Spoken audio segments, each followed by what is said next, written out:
وما خلقت الجن والإنس إلا ليعبدون.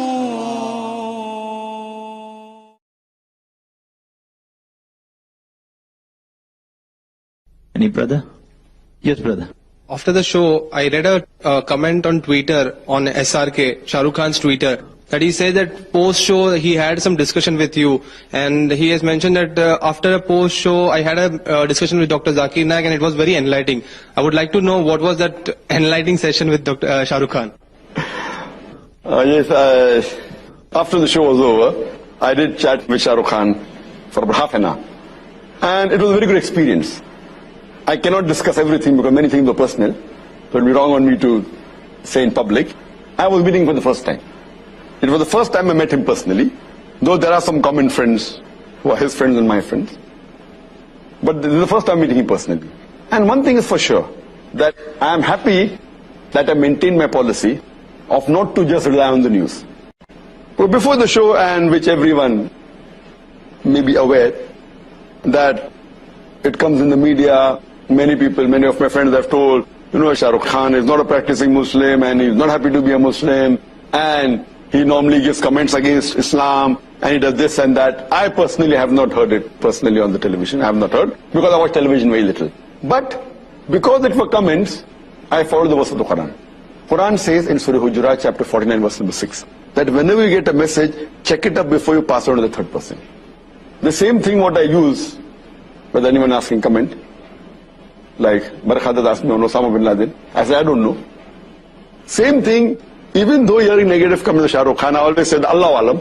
But what I heard him saying on the show, I'm not talking the chat after the show, what I heard him on the show, I felt, irrespective whether he's practicing or not, but his answers were far better than most of the Muslims on the show. Not counting, of course, Maulana Mahmood Madni, he's a close friend of mine. MashaAllah, he's a practicing Muslim. But leaving aside him, what answers he gave, compared to all the other Muslims on the show, his answers were more correct. And he rightly agreed, saying that, that though he does film acting and singing and dancing, he says it is haram. That was good of him. And he says that he has less knowledge. But he also said that for correct knowledge, you should ask the scholars and the ulamas and the maulanas. So his answers were far superior than the other people who were Muslim in the talk show. And after the show, one comment I'd like to make, that while discussing on the issue of Muslim identity, he asked me, Dr. Zakir Naik, he said, Dr. Zakir Sahab, what is your view? How important is it to keep a beard and wear the cap? So giving an analogy, that it wasn't a talk show, there was no barkhadat. So I could explain to Brother Shahrukh Khan more easily and without any interruption. So I told him that when you appear for an examination, there are some questions which have 1 mark, some questions have 10 marks, some questions have 20 marks. The Muslim identity, wearing the cap and the beard, though it's not of utmost importance, but it is important, it may carry maybe 1 mark. Behaving, practically being honest, speaking the truth, these points about Islam, the practice, may carry 10 marks, may carry 5 marks.